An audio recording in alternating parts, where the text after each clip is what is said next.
ಸಹೋದರ ಯುಧಾಜಿತ್, ಪ್ರಣಾಮಗಳು. ನಿನ್ನನ್ನು ಕಂಡು ನನಗೆ ಅಪಾರ ಸಂತೋಷವಾಗುತ್ತಿದೆ. ಇಂತಹ ಸಂದರ್ಭದಲ್ಲಿ ನನ್ನವರು ಯಾರೂ ನನ್ನೊಂದಿಗೆ ಇಲ್ಲವಲ್ಲ ಎಂಬ ಭಾವನೆ ಇತ್ತು. ನೀನು ಬಂದೇ ಇಲ್ಲ, ಒಳ್ಳೆಯದೇ ಆಯಿತು. ಸೋದರಿ, ನಾನು ಬಂದದ್ದು ನಿನಗಾಗಿ. 14 ವರ್ಷ ವನವಾಸಗಳ ನಂತರ ರಾಮ, ಸೀತೆ, ಲಕ್ಷ್ಮಣರು ಹಿಂತಿರುಗಿ ಬಂದಾಗ ಎಂಥ ಸಂದಿಗ್ಧ ಸನ್ನಿವೇಶ ಎದುರಾಗುವುದೆಂದುಕೊಂಡೇ ನಾನಿಲ್ಲಿಗೆ ಬಂದೆ. ಆದರೆ ಇಲ್ಲಿ ಪಟ್ಟಾಭಿಷೇಕದ ಸಂಭ್ರಮ ನಡೆಯುತ್ತಿದೆ.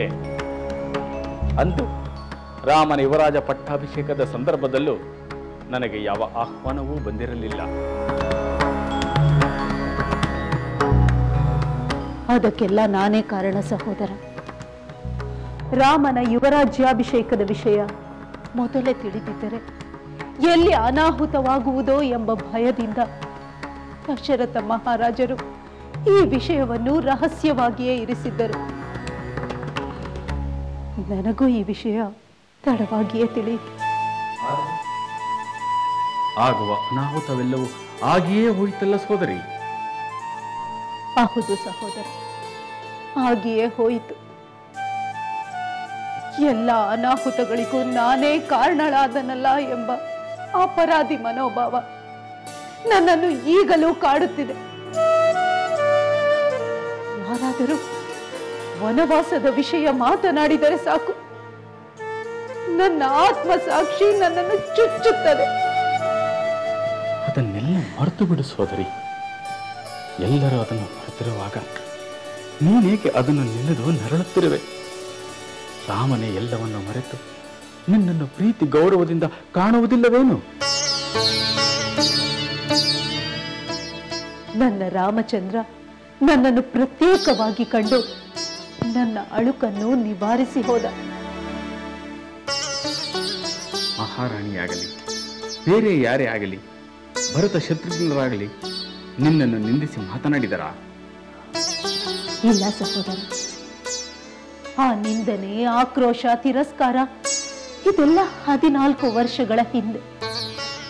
ಈಗ ನನ್ನೊಂದಿಗೆ ಯಾರೂ ಆ ರೀತಿ ಮಾತನಾಡುತ್ತಿಲ್ಲ, ಹಾಗೆ ನಡೆದುಕೊಳ್ಳುತ್ತಲೂ ಇಲ್ಲ. ಏಕೆ ಚಿಂತೆ ಸೋದರಿ? ನನಗೆ ಲಕ್ಷ್ಮಣನದೇ ಭಯ. ಅವನು ಎಲ್ಲರಂತಲ್ಲ, ಎಲ್ಲರ ಹಾಗೆ ನನಗೆ ನಮಸ್ಕಾರವನ್ನೂ ಮಾಡಲಿಲ್ಲ. ಅವನ ಸ್ವಭಾವ ಮೊದಲಿನಿಂದಲೂ ಹಾಗೆ ತಾನೆ. ತುಸು ಮುಂಗೋಪಿ. ರಾಮನ ಮೇಲೆ ಅಪಾರವಾದ ಭಕ್ತಿ. ಆ ಸೋದರ ಪ್ರೇಮದಿಂದಲೇ ಅವನು ನಿನ್ನ ಮೇಲೆ ಕೋಪಿಸಿಕೊಂಡಿರುತ್ತಾನೆ. ಕ್ರಮೇಣ ಎಲ್ಲವೂ ಸರಿ ಹೋಗುತ್ತದೆ ಬಿಡು. ಸಹೋದರ, ಒಮ್ಮೊಮ್ಮೆ ಎಲ್ಲರ ಮನಸ್ಸಿನಲ್ಲೂ ನನ್ನ ಬಗ್ಗೆ ತಿರಸ್ಕಾರದ ಭಾವನೆಯೇ ಇರಬೇಕು. ಅದನ್ನು ಯಾರೂ ಹೊರಗೆ ತೋರಿಸಿಕೊಳ್ಳುತ್ತಿಲ್ಲವೇನೋ ಎಂಬ ಸಂದೇಹ ಬರುತ್ತದೆ. ಬೇಡ ಸೋದರಿ, ಅಂತ ಸಂದೇಹದ ಅಗತ್ಯವಿಲ್ಲ. ಖಂಡಿತವಾಗಿಯೂ ಎಲ್ಲರೂ ನಿನ್ನನ್ನು ಕ್ಷಮಿಸಿದ್ದಾರೆ. ನೀನು ಎಲ್ಲರೊಡನೆ ಹಿಂಜರಿಕೆ ಇಲ್ಲದೆ ಸಹಜ ಪ್ರೀತಿಯಿಂದ ನಡೆದುಕೊಳ್ಳಬೇಕು ಅಷ್ಟೇ. ಪ್ರಯತ್ನಿಸುತ್ತೇನೆ ಸಹೋದರ, ಖಂಡಿತ ಪ್ರಯತ್ನಿಸುತ್ತೇನೆ. ರಾಮನ ಪಟ್ಟಾಭಿಷೇಕವಾದರೆ ಅಂದಿನ ಕಹಿಯೆಲ್ಲವೂ ಮರೆತು ಹೋಗುತ್ತದೆ. ನಿನಗೂ ನಿರಾಳವಾಗುತ್ತದೆ. ಅಂದು ಸಂಭವಿಸಿದ ತಪ್ಪು ಇಂದು ಸರಿ ಹೋಯಿತೆಂದು ನಿನಗೂ ಸಮಾಧಾನ ಮೂಡುತ್ತದೆ. ಅಂದ ಮೇಲೆ ಅಕಸ್ಮಾತಾಗಿ ಯಾರಾದರೂ ಏನಾದರೂ ಅಂದುಕೊಂಡರೆ ಎಂದು ನೀನೇಕೆ ಚಿಂತೆ ಮಾಡುವೆ ಸೋದರಿ? ಹೌದು ಸಹೋದರ, ನಿನ್ನ ಮಾತು ನಿಜ. ನಾನು ಆ ಚಿಂತೆಯನ್ನು ದೂರ ಮಾಡುತ್ತೇನೆ.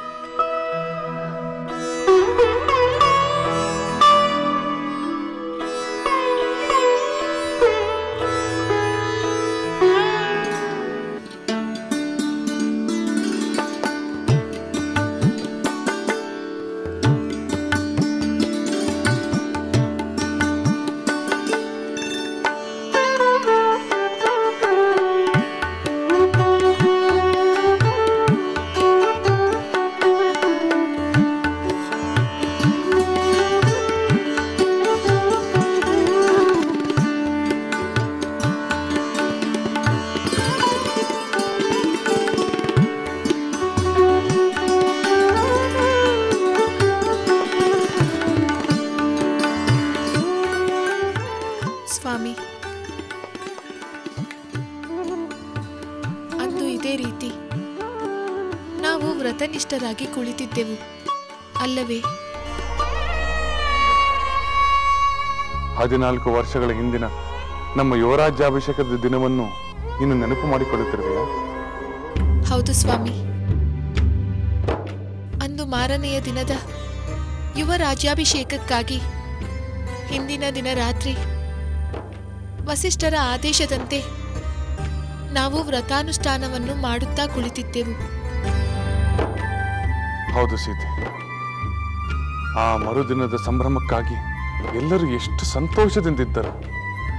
ಆದರೆ ಬೆಳಕು ಹರಿಯುತ್ತಿದ್ದಂತೆ ನನ್ನ ತಂದೆಯವರ ಸಂದೇಶದಂತೆ ಅವರನ್ನು ಕಾಣಲು ಕಿರಿಯ ಮಾತೆ ಕೈಕೆಯವರ ಅರಮನೆಗೆ ನಾನು ತೆರಳಿದೆ. ಆದರೆ ಅಲ್ಲಿ ನನ್ನ ತಂದೆಯವರ ದುಸ್ಥಿತಿಯನ್ನು ಕಂಡು ನಾನು ದಿಗ್ಭ್ರಾಂತನಾದೆ.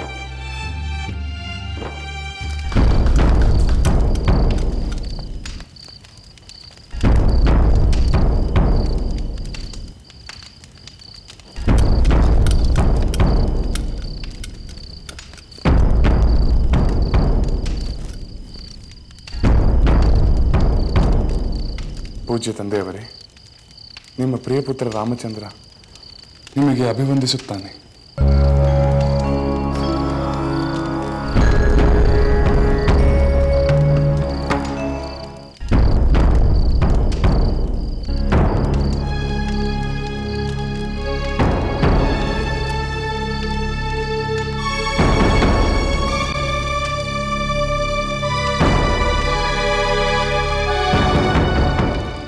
ಇಲ್ಲಿ ಏನಾಗಿದೆ? ತಂದೆಯವರು ಏಕೆ ಹೀಗಿದ್ದಾರೆ? ಆ ಕ್ಷಣ ಈಗಲೂ ನನ್ನ ನೆನಪಿನಲ್ಲಿದೆ. ಆ ದಿನವನ್ನು ನಾವು ಮಾತ್ರವಲ್ಲ, ಈ ಅಯೋಧ್ಯೆಯ ಯಾರೊಬ್ಬರೂ ಮರೆತಿಲ್ಲ. ನಮ್ಮ ಪಟ್ಟಾಭಿಷೇಕದ ಸಂಭ್ರಮ ಬಹುಬೇಗನೆ ನಾವು ವನವಾಸಕ್ಕೆ ಹೊರಡುವ ದುಃಖದ ಆಕ್ರಂದನವಾಗಿ ಬದಲಾಯಿತು. ಇಡೀ ಅಯೋಧ್ಯೆಯೇ ಶೋಕ ಸಾಗರದಲ್ಲಿ ಮುಳುಗಿ ಹೋಯಿತು. ಹೌದು ಸೀತೆ, ಆ ಶೋಕ ಸಾಗರದಲ್ಲಿ ನಾವು ಈಜಲೇಬೇಕಾಗಿತ್ತು. ಅಂದು ದೃಢಚಿತ್ತನಾಗಿ ನಾನು ಹೊರಟೆ. ನೀನು ನನ್ನೊಂದಿಗೆ ಹೊರಟೆ, ಲಕ್ಷ್ಮಣನೂ ಹೊರಟ. ಆ ನಂತರದ ಘಟನೆಯೆಲ್ಲ ಈಗ ಇತಿಹಾಸವಾಗಿ ಹೋಯಿತು. ಅಂದು ನಮ್ಮ ಬಗ್ಗೆ ದುಃಖದಿಂದ ಮಾತಾಡಿಕೊಳ್ಳುತ್ತಿದ್ದರು. ಆದರೆ ಇಂದು ಸಾವಿರಾರು ರಾಕ್ಷಸರನ್ನು ಕೊಂದ ವೀರನೆಂದು ನಿಮ್ಮ ಬಗ್ಗೆ ಅಭಿಮಾನದಿಂದ ಮಾತಾಡಿಕೊಳ್ಳುತ್ತಿದ್ದಾರೆ. ಆ ಜನರ ಪ್ರೀತಿ ಅಭಿಮಾನಗಳಿಗೆ ನಾವು ತಕ್ಕ ರೀತಿಯಲ್ಲಿ ನಡೆದುಕೊಳ್ಳಬೇಕು.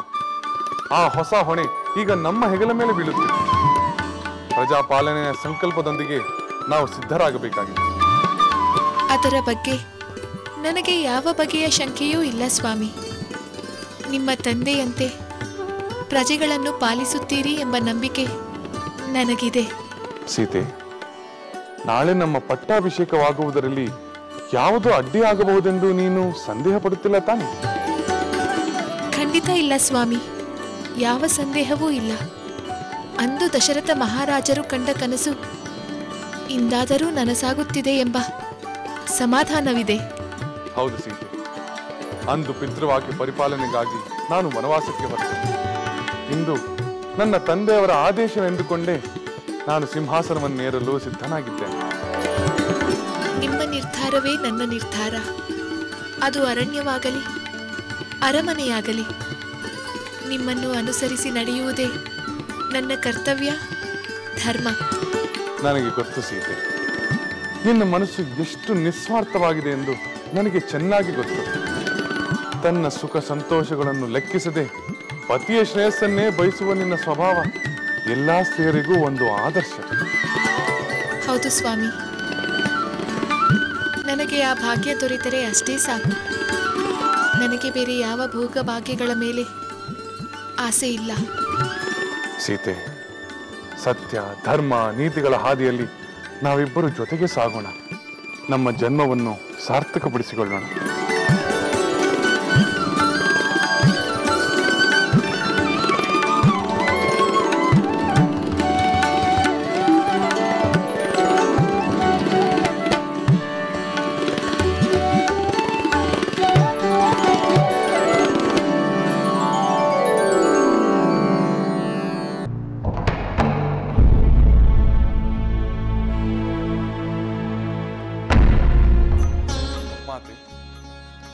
ಶುಭ ವಾರ್ತೆಯನ್ನು ತಮಗೆ ತಿಳಿಸಲು ಈಗಷ್ಟೇ ತಂದೆಯವರನ್ನ ಕಂಡು ಇಲ್ಲಿಗೆ ಬಂದಿರುವೆ. ಸಂತೋಷದ ವಿಷಯವೇ. ನಿನ್ನ ಸುಂದರ ಮುಖವನ್ನು ಕಂಡರೆ ಸಾಕು, ನನ್ನ ಹೃದಯ ಆನಂದದಿಂದ ಬೀಳುತ್ತದೆ. ಅದಕ್ಕಿಂತ ಮಿಗಿಲಾದ ಸಂತೋಷವೇ?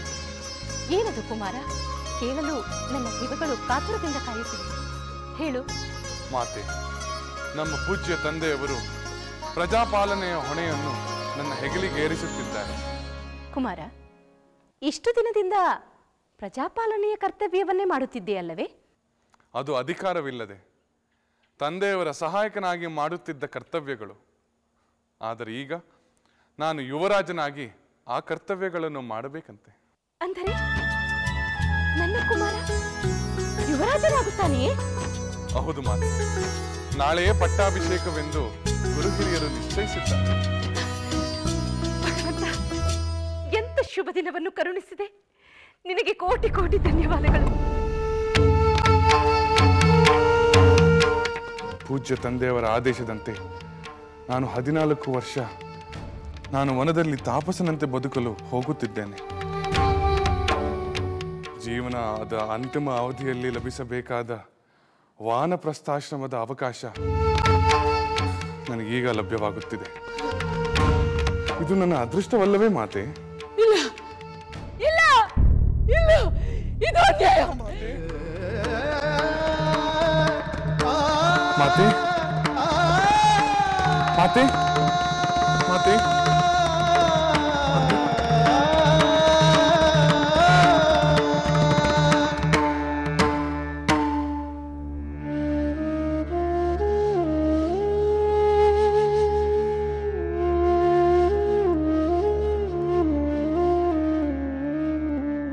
ಅಕ್ಕ ಕೌಸಲ್ಯ. ಸುಮಿತ್ರೆ, ಕುಳಿತು. ಏನೋ ಗಾಢವಾಗಿ ಯೋಚಿಸುವಂತಿದೆ. ಏನು ಮಾಡಲಿ? ಬೇಡ ಬೇಡವೆಂದರು ಮತ್ತೆ ಮತ್ತೆ ಅಂದಿನ ರಾಮನ ಯುವರಾಜಾಭಿಷೇಕದ ಸಂದರ್ಭವೇ ನೆನಪಿಗೆ ಬರುತ್ತದೆ. ದೇವರ ಮುಂದೆ ಕೈ ಮುಗಿದು ಕುಳಿತಿದ್ದರು ಅದೇ ನೆನಪುಗಳು ಮನಸ್ಸಿನಲ್ಲಿ ಮೆರವಣಿಗೆ ನಡೆಸುತ್ತದೆ.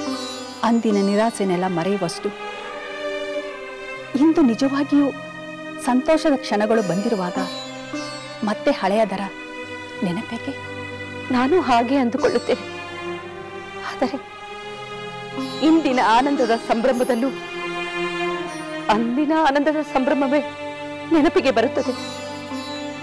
ಅಂದು ಆನಂದವೆಲ್ಲ ಆಕ್ರಂದನವಾದಂತೆ ಇಂದು ಏನಾದರೂ ಸಲ್ಲದ ಘಟನೆ ಸಂಭವಿಸಿಬಿಟ್ಟರೆ ಆ ಭಯವು ನನ್ನನ್ನು ಕಾಡುತ್ತಿದೆ ಸುಮಿತ್ರೆ, ಕಾಡುತ್ತಿದೆ. ಅದಕ್ಕೆ ಕಾರಣವಲ್ಲ ಅಕ್ಕ, ಅಂತ ಪ್ರಸಂಗಗಳು ನಡೆಯುವುದೂ ಇಲ್ಲ. ಅದಕ್ಕೆ ನೀನು ಭಯ ಪಡಬೇಕಾಗಿಯೂ ಇಲ್ಲ. ದೇವಕೃಪೆಯಿಂದ ನಿನ್ನ ಮಾತು ಸತ್ಯವಾದರೆ ಅಷ್ಟೇ ಸಾಕು. ಮತ್ತೊಂದು ನಿರಾಶೆಯನ್ನು ತಡೆದುಕೊಳ್ಳುವ ಶಕ್ತಿ ನನಗಿಲ್ಲ ಸುಮಿತ್ರೆ, ನನಗಿಲ್ಲ. ಹೌದಕ್ಕ, ಅಂತ ಶಕ್ತಿ ಯಾರಿಗೂ ಇಲ್ಲ. ದೈವ ನಮ್ಮ ವಿಷಯದಲ್ಲಿ ಅಷ್ಟೊಂದು ಕಠಿಣವಾಗುವುದಿಲ್ಲ ಎಂಬ ನಂಬಿಕೆ ನನಗಿದೆ. ಏಕೆಂದರೆ ಅಂದಿನಂತೆ ವರ ಕೊಡುವ ಮಹಾರಾಜರಿಲ್ಲ. ವರ ಕೇಳುವ ವ್ಯಕ್ತಿ ಅಂದಿನ ಸ್ಥಿತಿಯಲ್ಲಿಲ್ಲ. ಆದರೂ ಸುಮಿತ್ರೆ, 14 ವರ್ಷಗಳು, ಒಂದಲ್ಲ ಎರಡಲ್ಲ, 14 ವರ್ಷಗಳು, ಇಷ್ಟು ದೀರ್ಘಕಾಲ ಈ ದುಃಖವನ್ನೆಲ್ಲ ನಾವು ಹೇಗೆ ಸಹಿಸಿಕೊಂಡೆವು? ನಾವು ಹೇಗೆ ಬದುಕಿದ್ದೆವು? ನಾವು ಹೇಗೆ ಬದುಕಿದ್ದೆವು ಎಂದರೆ ಇಂಥ ಸುಂದರ ಕ್ಷಣಗಳನ್ನು ನೋಡಲು ಬದುಕಿದ್ದೆವು. ಕಾಲ ಎಲ್ಲವನ್ನು ಹದಗೆಡಿಸುತ್ತದೆ ಎಂದು ಜ್ಞಾನಿಗಳು ಹೇಳಿದ್ದಾರೆ. ಆ ಕಾಲವೇ ಕೈಕೇಯನ್ನು ಎಷ್ಟು ಬದಲಾವಣೆ ಮಾಡಿದೆ ಎಂದು ನಿಮಗೆ ತಿಳಿದೆ. ಅಂದು ವರ ಕೇಳಿ ಕಾಡಿದ ಕೈಕೆ ಇಂದು ರಾಮನ ಪಟ್ಟಾಭಿಷೇಕವಾಗಲಿ ಎಂದು ಚಡಪಡಿಸುತ್ತಿದ್ದಾಳೆ. ನಿಜ ಸುಮಿತ್ರ, ಇಂದು ಅವಳಿಗೆ ದುರ್ಬೋಧನೆ ಮಾಡಿದ ಆ ಮಂಥರೆಯೂ ಇಲ್ಲ. ಅಕ್ಕ, ಮಂಥರೆಯನ್ನು ನಾನು ದೂಷಿಸಲಾರೆ. ಆ ವಿಷಯಗಳಿಗೆ ಅಷ್ಟೆಲ್ಲ ಮಾಡಿಸಿದೆ ಎಂದು ನನ್ನ ಭಾವನೆ. ನಿನ್ನ ಔದಾರ್ಯ ಬಹಳ ದೊಡ್ಡದು ಸುಮಿತ್ರೆ. ಔದಾರ್ಯ ಅಲ್ಲ ಅಕ್ಕ, ವಾಸ್ತವ. ಆ ವಾಸ್ತವವನ್ನು ಕೈಕೆ ಕೂಡಲೇ ಅರ್ಥ ಮಾಡಿಕೊಟ್ಟಳು. ಇಲ್ಲವಾದರೆ ಅವಳು ಅಷ್ಟೊಂದು ಪಶ್ಚಾತ್ತಾಪ ಪಡಬೇಕಾಗಿರಲಿಲ್ಲ. ಹೌದು, ನಾವು ರಾಮನನ್ನು ಕರೆತರಲು ಭರತನೊಂದಿಗೆ ಚಿತ್ರಕೂಟಕ್ಕೆ ಹೋದಾಗಲೇ ಅವಳು ಬದಲಾಗಿದ್ದಳು. ಹೌದಕ್ಕ, ಮಹಾರಾಜರ ಅವಸಾನ ಅವಳನ್ನು ಜರ್ಜರಿತಗೊಳಿಸಿತು. ನಿನ್ನ ಮಾತು ನಿಜ. ಮಹಾರಾಜರು ಆ ಮುನಿಯ ಶಾಪದ ಬಗ್ಗೆ ನನಗೆ ತಿಳಿಸಿದಾಗ ಕೈಕೇಯಿ ಆ ಶಾಪ ನೆರವೇರಲು ನೆಪವಾದಳಷ್ಟೇ. ಅಕ್ಕ, ಅದೇ ಸತ್ಯ. ನಾವು ಕಂಡಂತೆ ಕೈಕೆ ಶ್ರೀರಾಮಚಂದ್ರನನ್ನು ಎಷ್ಟೊಂದು ಪ್ರೀತಿಸುತ್ತಿದ್ದಳು. ಅವನು ಕೂಡ ಅವಳನ್ನು ಅಷ್ಟೇ ಪ್ರೀತಿಸುತ್ತಿದ್ದ. ಹೋಗಲಿ ಬಿಡು, ಅದೆಲ್ಲ ಈಗೇಕೆ. ಶ್ರೀರಾಮಚಂದ್ರನ ಪಟ್ಟಾಭಿಷೇಕದ ಸಂತೋಷ ಕ್ಷಣದಲ್ಲಿ ಹಳೆಯ ನೆನಪಿನಿಂದ ಮುಖ ಏಕೆ ಚಿಕ್ಕದು ಮಾಡಿಕೊಳ್ಳಬೇಕು. ನಿನ್ನ ಮಾತು ನಿಜ, ಸತ್ಯ. ಇಂತಹ ಸಂತೋಷದ ಸಂದರ್ಭವು ದುಃಖದ ನೆರಳಿನಲ್ಲಿ ಮಂಕಾಗಬಾರದು.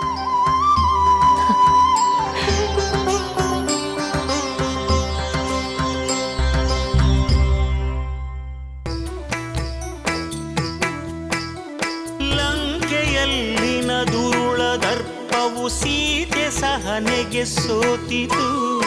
ಅಂಕೆ ಇರದ ಅಸುರ ಕುಲವು ರಾಮ ಬಾಣಕ್ಕೆ ಅಡಗಿತು.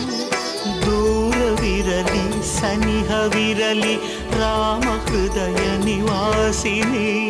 ಯುಗವು ಯುಗವು ಸಾಗಲಿ ಅಕಳಂಕ ಪ್ರೇಮ ಪ್ರಬೋಧಿನಿ. ಅಮರ ಗಾಧೆ ಧರಣಿ ಜಾತೆ ಸಾಧ್ವೆ ಸೀತೆ ಸುಚರಿತೆ. ಸಹನ ಶಕ್ತಿ ಪತಿಯ ಭಕ್ತಿ ಲೋಕಮಾನ್ಯ ವಂದಿತೆ.